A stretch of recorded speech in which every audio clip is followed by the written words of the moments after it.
सत्संग के वचनों को केवल कानों से ही नहीं बल्कि मन की गहराई से सुनना चाहिए। वचनों को हृदय में उतारना और उन पर आचरण करना ही सत्संग के वचनों का सम्मान है। एक शिष्य अपने गुरु के पास गया और बोला, गुरुदेव जी, हमेशा लोग प्रश्न करते हैं कि उन पर सत्संग का असर क्यों नहीं होता।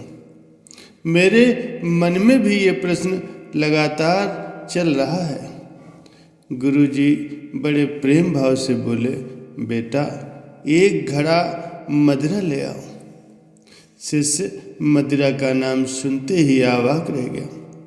गुरुजी और शराब वो सोचता ही रह गया। गुरुदेव ने कहा, सोचते क्या हो, जाओ एक घड़ा मदिरा ले आओ। वो गया और मदिरा का घड़ा ले आया। गुरुजी के समक्ष रख करके बोला, आपकी आज्ञा का पालन कर दिया है गुरुदेव। गुरुजी बोले, ये सारी मदिरा पी लो। गुरुजी ने कहा, एक बात का ध्यान रखना, पीना पर शीघ्र ही उसे कुल्ला कर देना। शराब गले के नीचे मत उतारना। शिष्य ने वही किया। शराब मुंह में भरकर तत्काल रोक देता और फिर उसे कुल्ला कर देता। देखते देखते सारा घड़ा खाली हो गया। फिर आकर उसने गुरुदेव जी से कहा, गुरुदेव घड़ा खाली हो गया। गुरुजी ने पूछा, तुम्हें नशा तो नहीं आया? शिष्य बोला, गुरुदेव नशा तो बिल्कुल नहीं आया। गुरुदेव बोले, अरे मदिरा का पूरा घड़ा खाली कर दिया और तुझे नशा नहीं चढ़ा?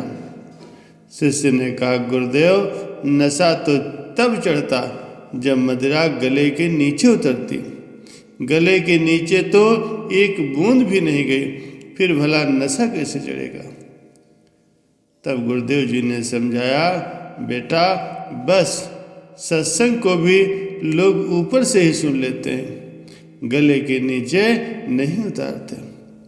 सत्संग उनके व्यवहार में नहीं आता तो फिर उसका प्रभाव कैसे पड़े। सत्संग के वचनों को केवल कानों से ही नहीं मन की गहराई से सुनना, उन वचनों को हृदय में उतारना, उन पर आचरण करना ही सत्संग के वचनों का सम्मान करना होता है। 5 पहर धंधा किया, 3 पहर गए सोए, एक घड़ी ना सत्संग किया तो मुक्ति कहाँ से होए। प्यारे सज्जनों, मन ही बंधन और मुक्ति का कारण है। मन से ही लोग इस संसार सागर में फंसते हैं और मन से ही इस संसार सागर से मुक्त हो जाते हैं। सुशील नाम के एक ब्राह्मण हुआ करते थे। उनके 2 पुत्र थे। एक का नाम था सुव्रत और छोटे का नाम था व्रत।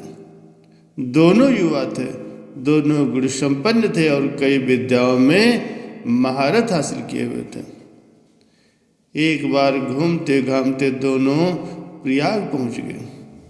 उस दिन श्री कृष्ण जन्माष्टमी थी, इसीलिए श्री वीरी माधव के मंदिर में महान उत्सव था। महोत्सव देखने के लिए वे दोनों निकले। वे लोग सड़क पर निकले ही थे कि जोरों से वर्षा आ गई। दोनों भाई मार्ग भूल गए। किसी निश्चित स्थान पर पहुंचना उनका कठिन था, इसलिए एक तो वैश्या के घर में चला गया और दूसरा भटकता हुआ माधव जी के मंदिर पहुंच गया। सुव्रत चाहता था कि व्रत भी उसी के साथ वैश्या के घर में रह जाए, पर व्रत ने उसे स्वीकार नहीं किया। वह माधव जी के मंदिर में पहुंचा भी, पर वहां पहुंचने पर उसके संस्कार बदले और वो पछताने लगा। वह मंदिर में रहते हुए भी सुव्रत और वैश्या के ध्यान में डूब गया। वहां भगवान की पूजा हो रही थी। व्रत उसे सामने से खड़ा देख रहा था, पर वो वैश्या के ध्यान में ऐसा तल्लीन था कि वहाँ की पूजा, कथा, स्तुति, गीत सुनते सुनते भी न सुन रहा था न देख पा रहा था। वो तो बिल्कुल चित्र के समान वहां निर्जीव सा खड़ा था। इधर वेश्यालय में गए सुव्रत की दशा विचित्र थी। वो पश्चाताप की अग्नि में जल रहा था। वो सोच रहा था कि अरे आज भैया व्रत के हजारों जन्मों के पुण्य उदय हुए हैं, जो श्री कृष्ण जन्माष्टमी की रात्रि में भगवान श्री कृष्ण जी के दर्शन कर रहा और इस समय वो प्रभु को आर्घ्य दे रहा होगा, वो पूजा आरती कर रहा होगा, भगवान के दर्शन कर रहा होगा, वो कथा कीर्तन सुन रहा होगा, नमस्कार कर रहा होगा। आज उसके नेत्र, कान, सिर, जिह्वा और सभी अंग सफल हो गए होंगे। मुझे तो बार बार धिक्कार है जो मैं इस पाप मंदिर अर्थात वैश्या के घर में आ गया। मेरे नेत्र मोर के पंख के समान है जो आज भगवान के दर्शन नहीं कर पाए। आज संत समागम के बिना मुझे यहाँ एक क्षण एक युग के बराबर मालूम पड़ रहा है। देखो तो मुझ दुरात्मा के आज कितने जन्मों के पाप उदित हुए हैं, जो मोक्षपुरी में आकर भी मैं घोर दुष्ट संगम में फंस गया। इस तरह सोचते सोचते दोनों की रात बीत गई। प्रातः काल उठकर वे दोनों परस्पर आपस में मिले। वे भी सामने ही आए थे कि वज्रपात हुआ और दोनों की तत्क्षण मृत्यु हो गई। तत्पश्चात वहां 3 यमदूत आए और 2 भगवान विष्णु के दूत आ गए।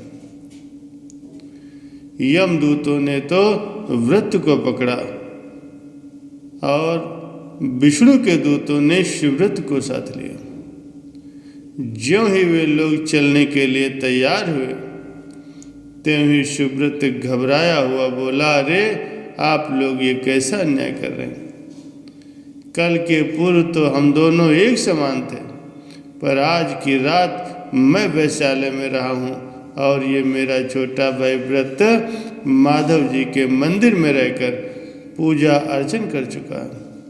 अतएव भगवान के परम धाम में जाने का वही अधिकारी है। अब भगवान के दोनों पार्षद ठहाका मारकर हंसे, बोले, हम लोग भूल और अन्याय नहीं करते।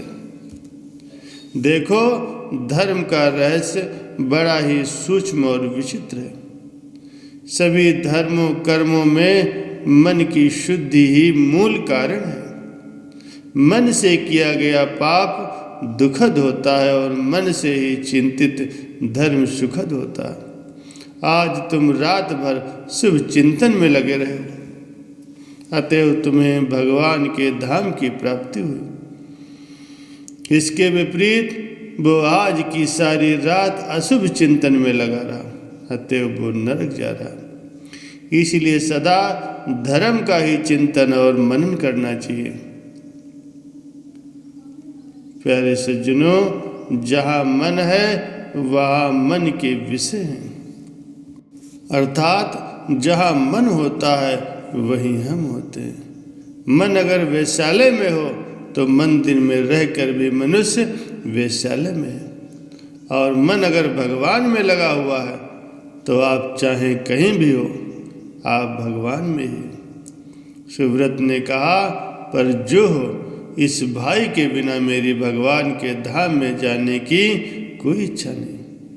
अतएव आप लोग कृपा करके इसे भी यमपाश से मुक्त कर दें। भगवान विष्णु के दूत बोले, सुव्रत, यदि तुम्हें इस पर दया है तो तुम अपने गत जन्मों के पुण्यों को इसे संकल्पित कर दो, तो ये भी तुम्हारे साथ ही विष्णु लोक को चल सकेगा। सुव्रत ने तत्काल ही वैसा किया और फलतः व्रत भी अपने भाई के साथ भगवान के धाम को चला गया। प्यारे सज्जनों, कहने का तात्पर्य यह है कि मन ही बंधन और मुक्ति का कारण है। इसलिए अपने मन को सदैव अच्छे कार्यों में लगाओ, भगवान के स्मरण ध्यान में लगाओ, जिससे तुम्हारा मन शुद्ध हो और सद्गुरु की कृपा का पात्र बने।